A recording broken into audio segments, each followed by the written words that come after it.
Hello and welcome to the Whisky Comedian podcast here at the Whisky Rooms on the Mound in Edinburgh during the Edinburgh Fringe 2011. I'm joined today by Vladimir McTavish. Yes. Hello. Hi. Are you having a good Fringe, Paul? I'm having a great time. Right, good. I just called you Paul there. That's all right. So how will we run with this one, right? Because your real name's Paul, but your right. comedy name is Vladimir. Yeah. But also it's Bob Doolally as well. That is a character that I play, yeah. Mm-hmm. Right, He's cool. a retired football manager and non-recovering alcoholic. Right, that's what we like, non-recovering alcoholics. Right. So you're doing a show this year about gambling. Yeah. Last year you did the Idiot's Guide to Whisky. How's things going? How do the two shows differ from each other? Well, it was actually the whiskey show that got me in again. Really? Yeah. Right. A friend of mine and myself went to a casino over the road from the Springbank Comedy Club that was licensed till 6 in the morning, which is ridiculous that 2 hours after you get chucked out of the night, you can actually still legally drink in a casino. I don't understand the logic there. It's okay to drink at 5 in the morning if you're in danger of losing your house.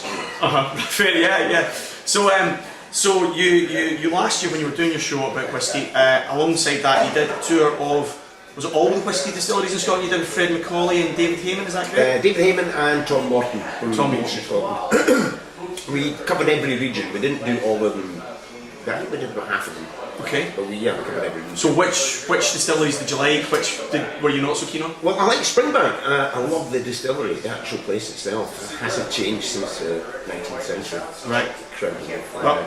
Well, let's explain today what we've been doing during the Fringe. We've been marrying up different whiskies to comedians with I would sit with the guys here at the Whisky Rooms, we'd tell them the character of the comedians and the shows that they're putting on, and we'd get a whisky which would complement that. Today, Vlad has, because he knows a hell of a lot about whisky, he's chosen his own, and the one he's chosen is the 18-year-old Springbank from Campbelltown. Springbank's a fantastic distillery, as you said, because they're unique in Scotland in that they do everything in the whisky process on site.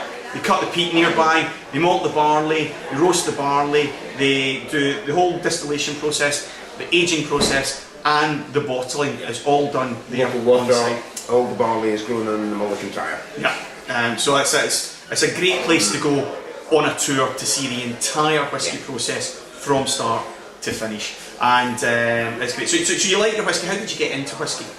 I actually got into whisky through my brother, who is like a fascinating guy in that he is actually a recovered alcoholic. Right. He was in AA for 12 years and now is actually a moderate social drinker. Wow, yeah, right, okay. When he was in AA, he actually wrote my mother's car off and nearly killed himself in a car crash and left his wife and did all the kind of things you should be doing when you're a serious drinker. Now he started drinking again, his life's on an even keel. Excellent! Right. Object lesson in there, I think. Right. Do you know what the first whisky was that you had? The first one I had that I really enjoyed single malt was Jura.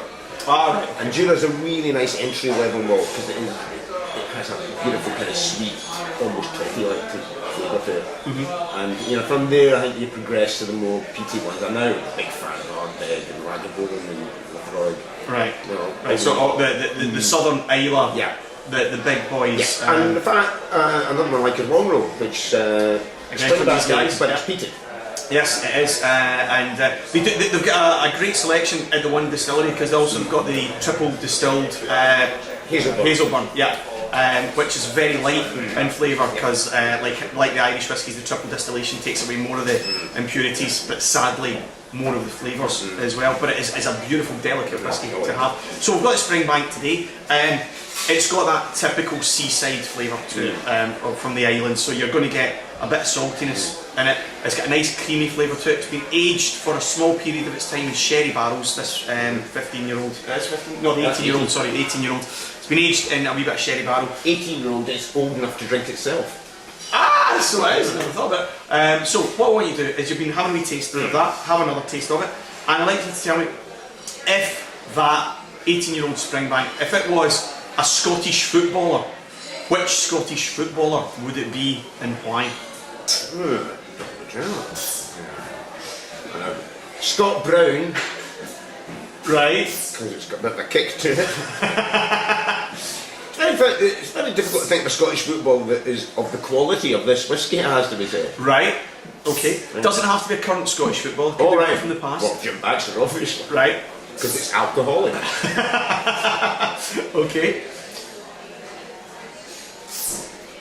There's any kind of a golden redness of Jimmy Johnson about the colour of it as well. Okay. So you could see yourself sitting in a dinghy lost at sea with that one. I wouldn't bother with the yours. Right, well, moving on from that, this has been the Whisky Comedian podcast here at the Whisky Rooms on the Mound. We've been joined today by Vladimir McTavish, aka Bob Doolally, aka Paul Snedden. Thank you very much for joining us. Cheers, Alan. Enjoy the rest of your fringe, and we'll hopefully see you sometime again soon. Thanks very much. We'll see you again next time. Cheers. Bye bye.